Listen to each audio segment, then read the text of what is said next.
सुमित भाई, बड़े बड़ा सुने भारत जो है वो एक ग्लोबल वर्ल्ड ऑर्डर को जो है वो डिफाइन कर रहा है। और मैं देख रहा था कि प्रेसिडेंट जो बाइडेन जो है वो जापान में कह रहे थे कि हम new new rules of the game लिखेंगे।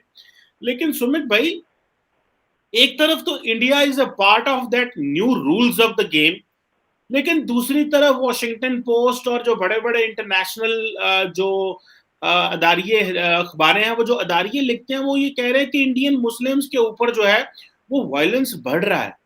और ये it is not about Indian, it is not about Washington post या बाकी।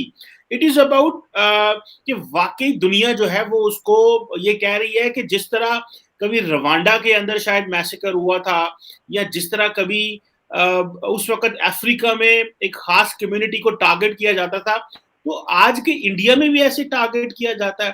तो ये इंडिया के लिए बैलेंस करना किस तरह है? एक तरफ आपका ग्लोबल प्रोफाइल बहुत ज्यादा राइज कर रहा है, दूसरी तरफ डोमेस्टिक चैलेंजेस भी हैं, तो ये कैसे सिंक कर पाएंगे नरेंद्र मोदी साहब? देखिए श्रीवास साहब, पहले तो शो पे बुलाने के लिए धन्यवाद। और शुरू करते हैं, पहले क्वाड से शुरू करूँ या क्वाड से शुरू करते हैं? देखिए, आज सुबह मैं अपने नेशनल टीवी पे था, 7 बजे करीब, 7 से 8 हमारा चल रहा था, जब मोदी जी, जापान के प्राइम मिनिस्टर साहब, ऑस्ट्रेलिया के नए प्राइम मिनिस्टर साहब और प्रेसिडेंट जो बाइडेन लाइव थे। अब 3-4 चीजें स्क्वाड में निकल के आती थी, मतलब फिर आपके दूसरे पार्ट ऑफ सवाल पे आऊंगा, क्योंकि आपने तो इन स्विंगर आउट स्विंगर मिला के डाल दी ना आज। तो अब पहले इन स्विंगर को देखते, फिर आउट स्विंगर पे आते।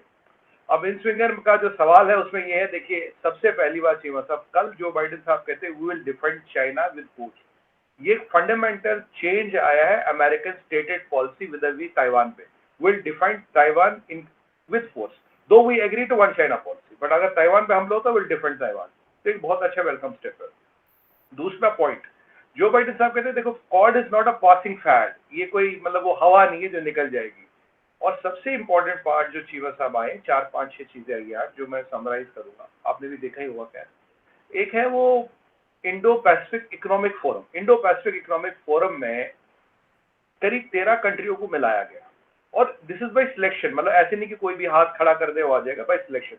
अब ये 13 कंट्रियां चीमा साहब, इनकी sales, supply supply chain, resilience, economy, technology, transfer of technology, currency, green energy, सब चीजों का एक समावेश हो गया, मतलब एक अमलमिकेशन बन गया है। और ये जो 13 कंट्री है, they control 40 to 45% of the global GDP. ये इंपॉर्टेंट पॉइंट है इसमें। दूसरा पॉइंट, इंडियन ओशन से 60% of the international trade passes through Indian ocean. और इसमें अब आप हरा चश्मा लगाए तो इससे पहले मैं बताऊं, मलेशिया भी है, इंडोनेशिया भी है, क्योंकि चीमा साहब बोलेंगे भाई ये तुमने क्रिश्चियन पकड़ लिए, ये तुमने मुसलमान नहीं पकड़े, तो दो बड़ी मुसलमान कंट्री इसमें ऑलरेडी है। तो मैं पहले क्लैरिफाई कर दूं, ठीक है सर। तो ये सब चीज बनी है। तीसरा हुआ भाई जो मैरीटाइम में एक टेक्नोलॉजी लाई जाए ताकि फिशिंग विशिंग ये सब ना हो, वो तो छोटी मोटी, बाकी क्लाइमेट व्लाइमेट ये सब चल रहा है। और it's alliance of democracies against autocracies, ये तीसरा इंपॉर्टेंट पॉइंट है। चौथा point, we are a partner and a power in Indo Pacific. कि चाइना पहले कहता था भाई यूएस का पैसिफिक में, इंडो पैसिफिक में कोई उनका वर्चस्व है नहीं, क्योंकि अमेरिका का इंडो पैसिफिक का। उन्होंने कहा now we are a power in Indo Pacific. और चाइना के फॉरेन मिनिस्टर क्या कहते थे, is the arena of the gladiators. देखिए चीनियों को अंग्रेजी कम आती, पता मुझे, पर कुछ अच्छी थोड़ी, मतलब कहीं से ट्यूशन वूशन ले लेते तो डिप्लोमेसी में ग्लैडिएटर व्लैडिएटर ऐसी चीजें लाना, मतलब नहीं, इसका इसका मतलब ये है कि वाकई अंग्रेजी का स्तर अब भी चाइना में बहुत कम है। कोई बात नहीं, सीख लेंगे, समझ लेंगे, प्रैक्टिस कर लेंगे, हम करवा देंगे, आ जाए तो हमारे पास।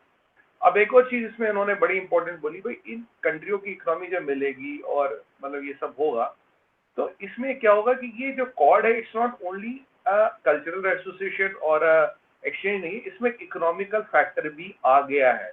और उन्होंने ये भी कहा कि भाई अब in a way they have hinted that world has taken two poles, या तो आप इंडो अमेरिकन अलायंस या इंडो अमेरिकन जो इसमें लीडर, या तो आप, क्योंकि देखिए क्वाड का रिप्रेजेंटेटिव इस रीजन में इंडिया है, या तो आप इस अलायंस की तरफ आप, जिस basically dominated by India and America, या आप चाइना की तरफ जाओ। Everybody is to make side. और अगर आपको याद होगा कुछ 2 हफ्ते पहले इसी पे बात कर रहे थे, मैंने आपको कहा था चीमा साहब इसी क्वार्टर में there will be a time when every country in Asia has to choose between India and China. वो टाइम आ गया है, वो आ गया है, मतलब। और चीमा साहब मेरा कोई दोस्त सोच नहीं है, मैं किसी को जानता मानता नहीं हूँ, पर खबर सारी रखता हूँ। एनीवे, तो एक तो ये वाली बात है।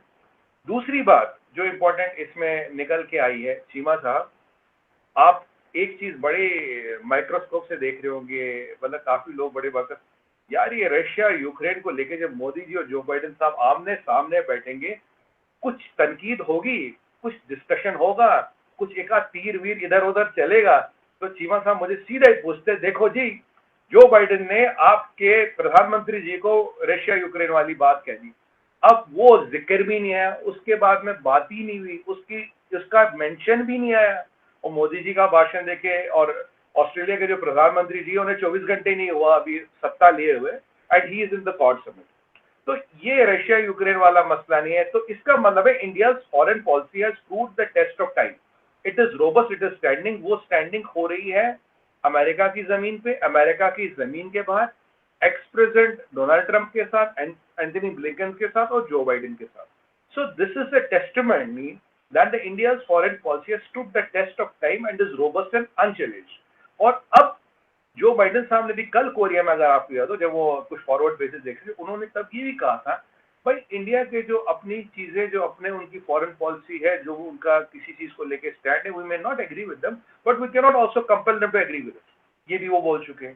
तो एक ये चीज है। अब आपके दूसरे सवाल का यही से एंगल निकलता है।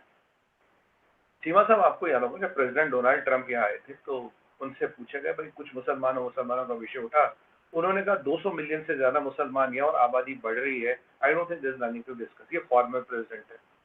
अब आती है आप ब्लिंकन साहब की। उनको हमने अमेरिका की सरजमीन पे बोल दिया, भाई साहब kindly mind your own business, you have nothing to do with Indian business और human rights and all, we also are watching your human rights. तब से वो शांत हो गए। आज अब ये कवायद थी चीमा साहब की, जो बाइडेन साहब और मोदी जी आमने सामने आएंगी तो क्या होगा, क्या रशिया खुलेगा, क्या ह्यूमन राइट खुलेगा, एक्ट खुलेगा, वो खुलेगा।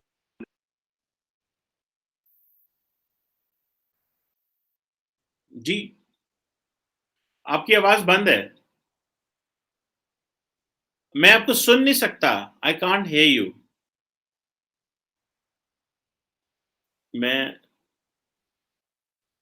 मैं सुमित भाई को सुन नहीं सकता, बोले। हाँ, आ रही है आवाज मेरी?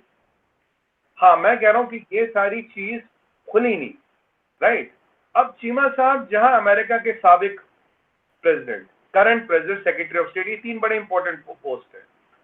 जब उनको कोई तकलीफ नहीं है, जब उन्होंने कोई मुद्दा नहीं उठाया, जब उन्होंने कुछ नहीं कहा, तो अमेरिका का एक पेपर, लॉस मेकिंग पेपर, जिसका एक पूंजीपति मालिक है, जिसका इंडिया में बिजनेस इंटरेस्ट है, वहां एक ऐसा जर्नलिस्ट जिसका मैंने नाम ही नहीं सुना भाई साहब, जिसका मैंने नाम ही नहीं सुना, वो क्या लिखता है, क्या बोलता है, क्या कहता है, कुछ भी कह सकता था। क्या फर्क पड़ता है, किसको जवाब देते रहेंगे। अब एक बार बताइए चीमा साहब, आज मैं लिख दूं एक पेपर में कि भी पाकिस्तान सबसे बड़ी इकोनॉमी है, पाकिस्तान का फॉरेन एक्सचेंज सबसे ज्यादा, और पाकिस्तान की फॉरेन पॉलिसी बेस्ट है, कि मेरे लिखने से क्या फर्क पड़ेगा, बोलेगा ठीक है। तो जब अमेरिका के सदर, अमेरिका के सेक्रेटरी ऑफ स्टेट ये नहीं बोल रहे, अब एक जर्नलिस्ट क्या लिख रहा क्या नहीं लिख रहा, अब आप बोलोगे वो जर्नलिस्ट मुसलमान है। देखिए एक बात सुन लें, मैं